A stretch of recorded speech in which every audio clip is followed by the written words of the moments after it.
Amigos, retornamos nuevamente por aquí. Una fecha muy recordada históricamente por todos nosotros y lo que significa para todos los dominicanos y dominicanas ese 24 de abril.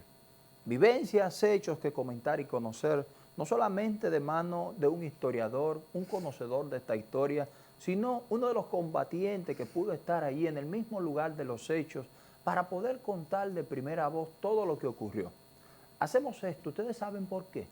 Porque los pueblos que no recuerdan su historia tienden a repetirla. ¿Y qué mejor forma hacerla de una persona que conoce totalmente esta gesta histórica? Me refiero precisamente al capitán de navío retirado, Adriano Vidalín Pujol Ortiz, con quien vamos a conversar en esta noche. No solamente por qué abrir, qué ocurrió antes para poder llevar al 24 de abril.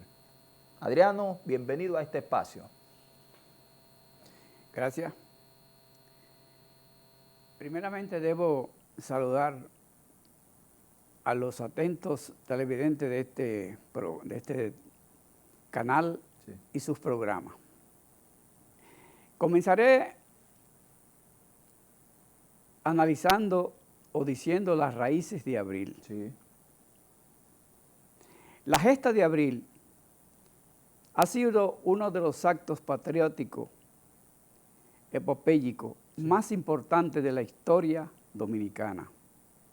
No porque lo diga yo, sino porque nuestros historiadores y muchas mentes preclaras del país así lo han confirmado.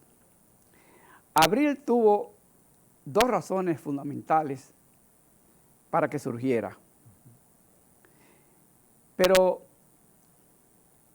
también tuvo una o dos razones más secundarias que realmente la originaron. Las dos primeras más importantes fueron la corrupción y la grave herida que sufrió la Constitución nuestra el 25 de septiembre de 1963, cuando un grupo de oscuros oficiales, hermanos nuestros, de las Fuerzas Armadas, derribó al único presidente honesto, ético, que hasta esa fecha había tenido la República Dominicana.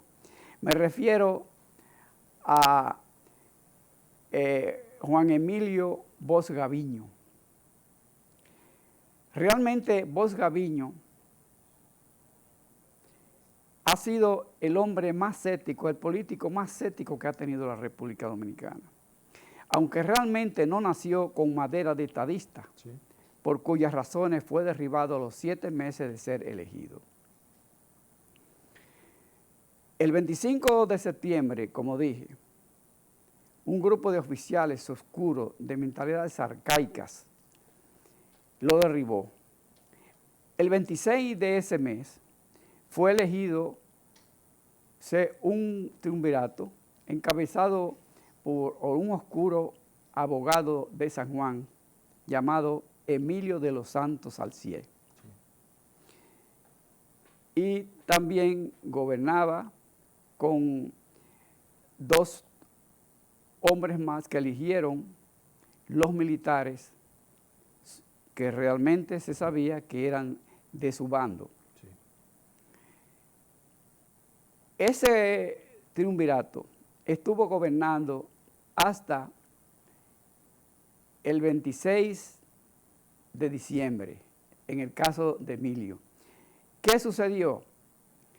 Que en el ínterin había el 14 de junio un partido de tendencia castrista, sí, dirigido por el doctor Manolo Tavares Justo, que se levantó en armas y se fue a las montañas de Quisqueya con 5 grupos distribuidos en el país.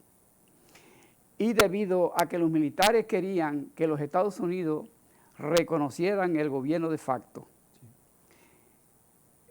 fueron detrás de todos esos guerrilleros con la intención de eliminarlos a todos, hasta que el 21 de diciembre eliminaron al cabecilla principal, que fue Manolo Tavares Justo, y 15 de sus compañeros más en las manaclas. Desgraciadamente fue un asesinato injusto por un lado e innecesario por el otro, porque ya el gobierno de los Estados Unidos había reconocido el 15 de diciembre de ese mes a la Junta, al gobierno de facto. Sí. Esa fue una de las razones por la que también surgió Abril.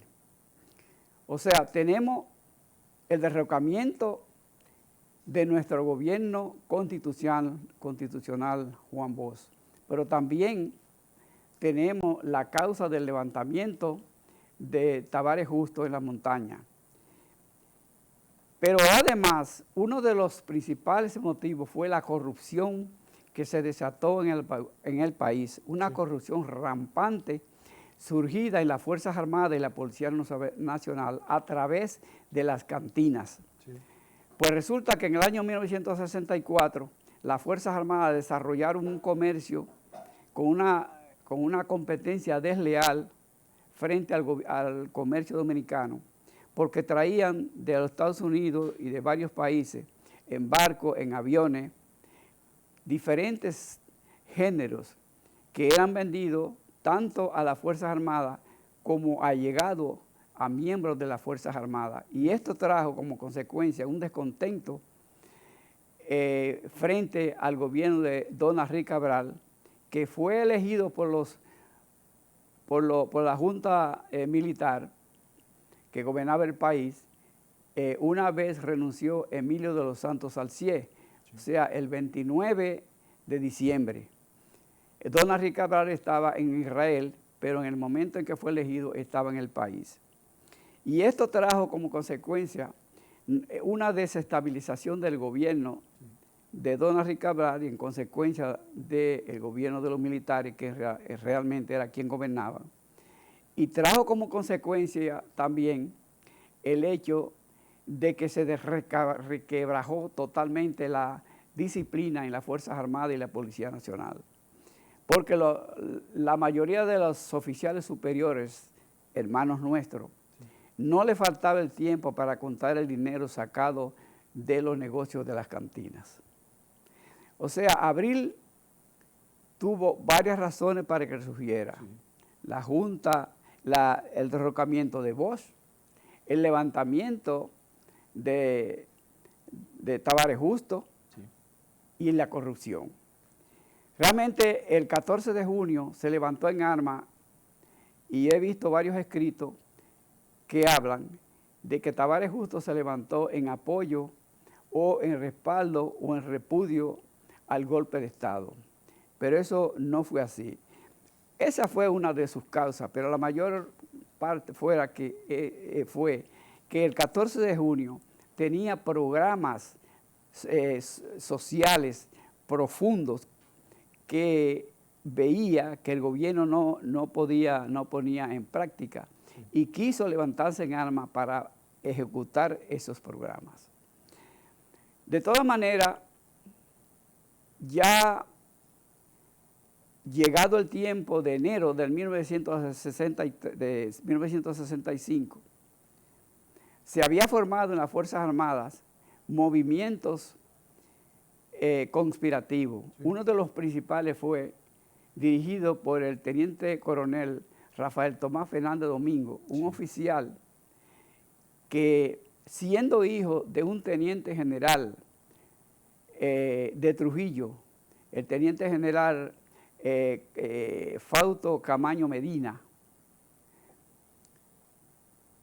realmente una forma increíble, se divorció de ese proceder troglodita de los militares de Trujillo y se dedicó a trabajar tratando de hacer un movimiento que respaldara su programa, que trataba de transformar la mentalidad de los oficiales y las Fuerzas Armadas y la policía en general.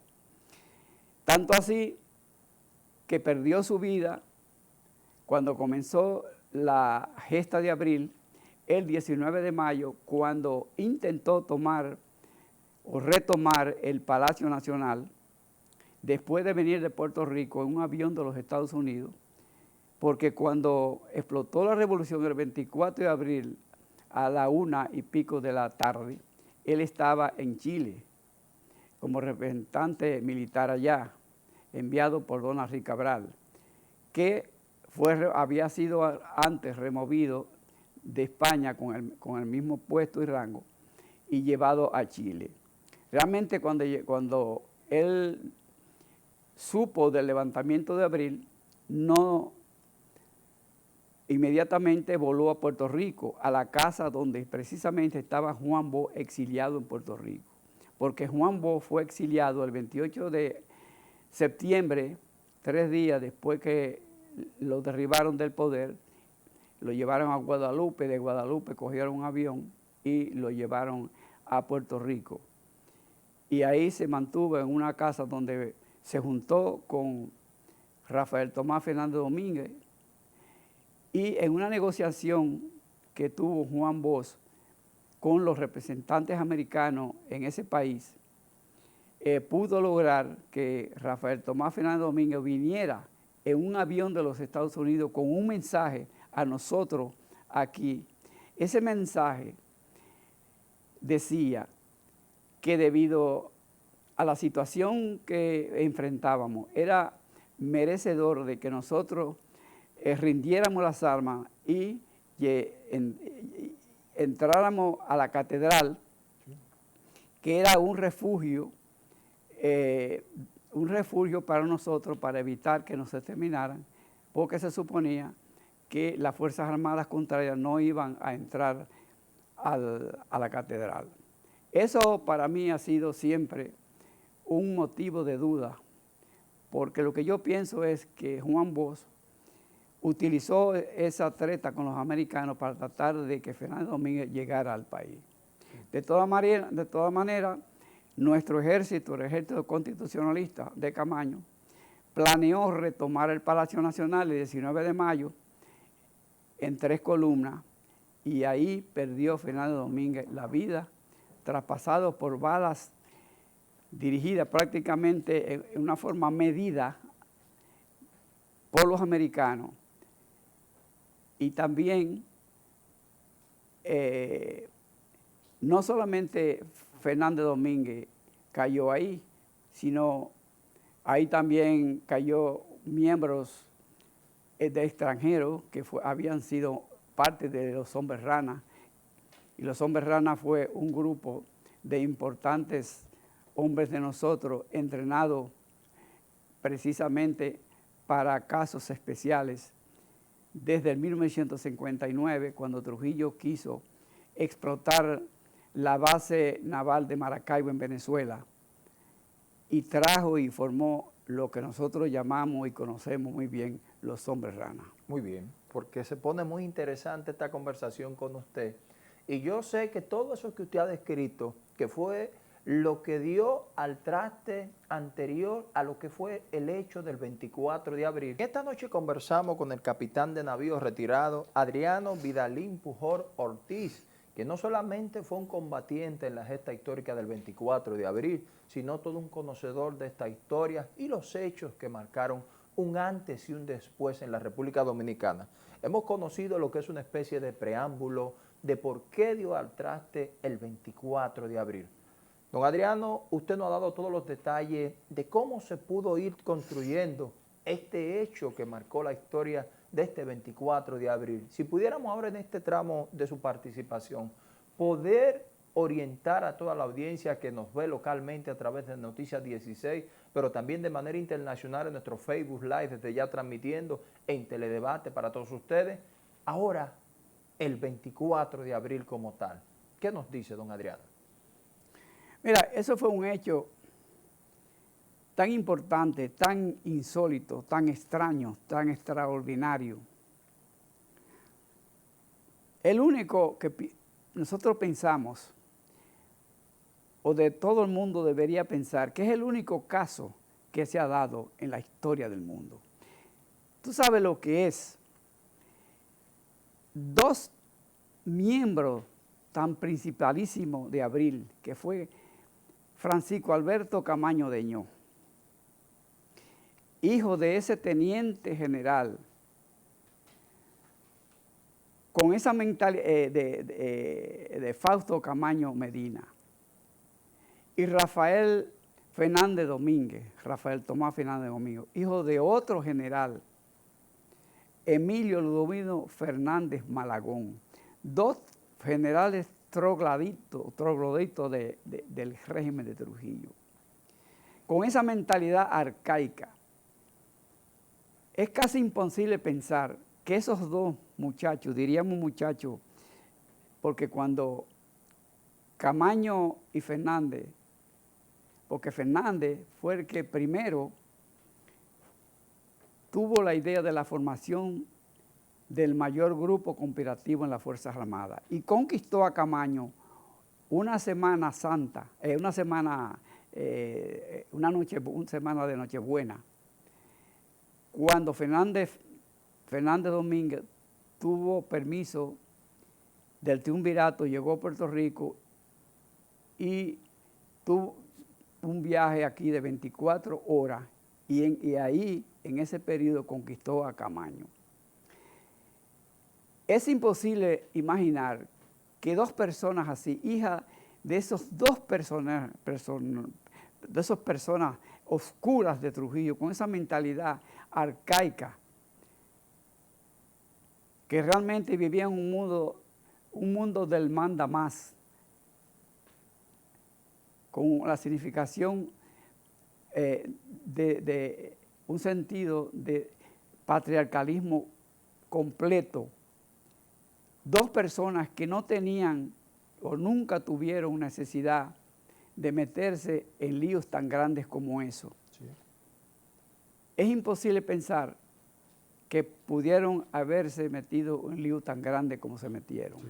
Al extremo de que Fernández Domínguez siempre en su discurso mantuvo que podría dejar su vida en esa lucha, como la dejó. Pero también Camaño se comprometió en una forma tal que llegó a ser primero un revolucionario teórico, sí, y luego de hecho y en la práctica. Y al final, porque él fue enviado como representante de las Fuerzas Armadas a Londres, junto con unos 38 o 39 oficiales más. Y allá se educó en una forma tal y se convirtió y llegó a tener una convicción tan pura como guerrillero que lo hizo irse a Cuba, donde desarrolló una mentalidad mayor en el entrenamiento de guerrillero. Eso lo llevó a que él llegó a Cuba en noviembre de 1967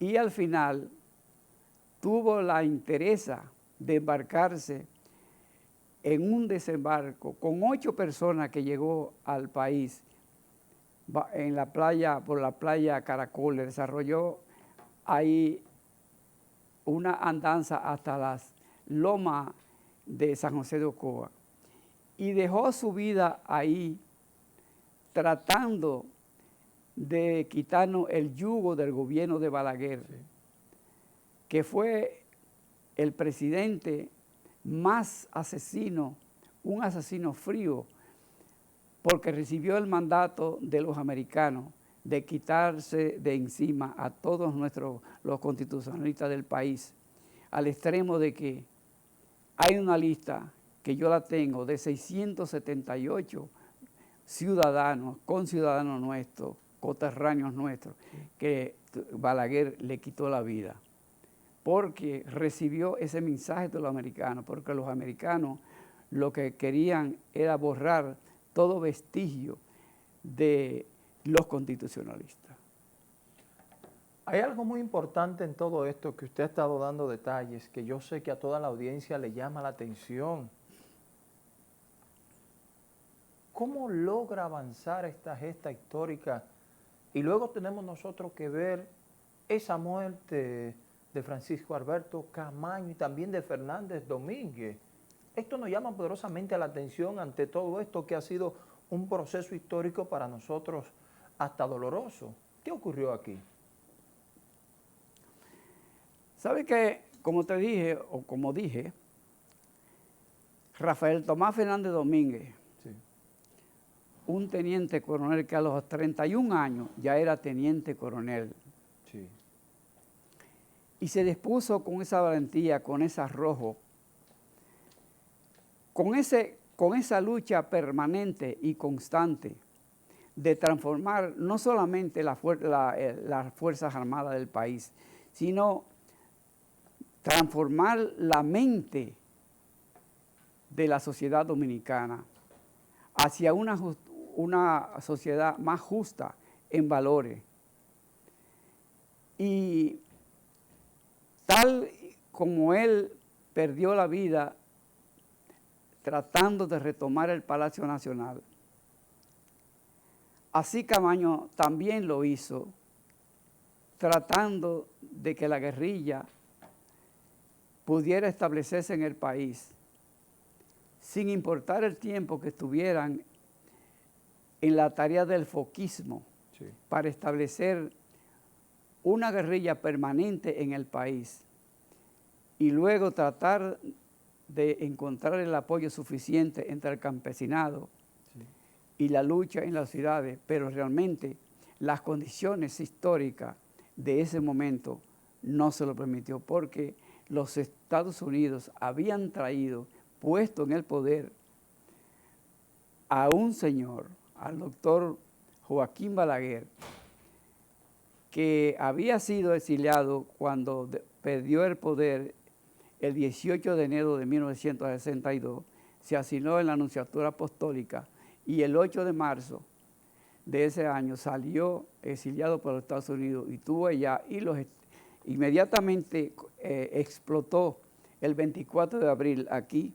Los americanos pensaron en él, precisamente pensaron porque los americanos sabían que Balaguer sabía de los dominicanos, cuál es la mentalidad dominicana, y pensaron inmediatamente en él como la persona que podía sostener un gobierno después de que ellos aplacaran la revolución como la hicieron. En todo esto que usted ha dicho, yo quisiera que usted me permita, que sé que tal vez usted no hace esto con frecuencia, pero para que la audiencia pueda conocer a fondo su experiencia y toda su trayectoria. Capitán de navío retirado, usted estuvo combatiendo en esos momentos ante toda esta gesta histórica que usted ha estado conversando con nosotros. O sea, mi participación. Su participación dentro de la gesta como Yo tal. era oficial de la Marina de Guerra, oficial de derrota. Oficial de derrota quiere decir los oficiales que se dedican a poner en el mapa las rutas de los barcos. Sí. En ese entonces yo era parte de la dotación del destroyer D-502, que estaba surto a orilla del ensanche El río Sama y en la zona de... ahí en el río Sama, Sí. perfecto, en los talleres Benítez Richaz en reparación. Inmediatamente yo era parte del movimiento, yo había tenido conocimiento porque el comandante de nuestro barco, el capitán de fragata Francisco Marte Victoria, también estaba en el movimiento. Pero ¿qué pasa? En abril habían varios movimientos. Estaba el movimiento al que yo pertenecía, que era el movimiento de Fernando Domingo, pero había otro movimiento importante, que era el movimiento de los oficiales superiores pro Balaguer, Sí. que se llamó los oficiales de San Cristóbal, Sí. que querían traer a Balaguer. Cuando explotó la revolución, se armó o no se armó, sino que comenzó unas negociaciones entre el grupo de la aviación representado por el general Wessing y Wessing, Sí. y otros oficiales de nosotros, incluyendo a Camaño y otros más, tratando de que se llegara a un acuerdo para poner fin al levantamiento. Pero eso no pudo suceder porque la mayoría de los oficiales de San Isidro querían una junta militar. Sí. Pero la parte mía, de los constitucionalistas, lo que querían era traer sin ninguna otra condición a Juan Bosch, reponerlo como presidente de nuevo y poner de nuevo en acción la Constitución votada el 29 de abril del 1963. Constitución que también fue parte de los motivos del levantamiento de abril, porque esa era una constitución de corte social muy adelantada para el país en ese entonces y no tuvo el respaldo de la Iglesia Católica, que fue uno de los grupos sociales del país que se opuso y estableció lo que se llamó en aquel entonces la Marcha de Reafirmación Cristiana, conjuntamente con los terratenientes, las Fuerzas Armadas, los militares, parte de los militares, que vieron que la continuación del gobierno de Bosch podía peligrar su interés de enriquecerse en una forma particular en contra del patrimonio de la nación. Excelente. Señores, una interesante conversación con el capitán de navío retirado, Adriano Vidalín Pujol Ortiz, viendo todo el proceso histórico antes de abril y luego conociendo lo que es abril como tal y también la trágica muerte del coronel Francisco Alberto Camaño de Dios y Fernández Domínguez. Yo creo, don Adriano, que hemos pasado balance a todos estos temas. Como siempre, agradecerle a usted la gentileza de su tiempo y pendiente otro encuentro para seguir ampliando todo este hecho histórico que nuestro pueblo debe de conocer cada vez más. Muchísimas gracias a usted por su tiempo. Gracias.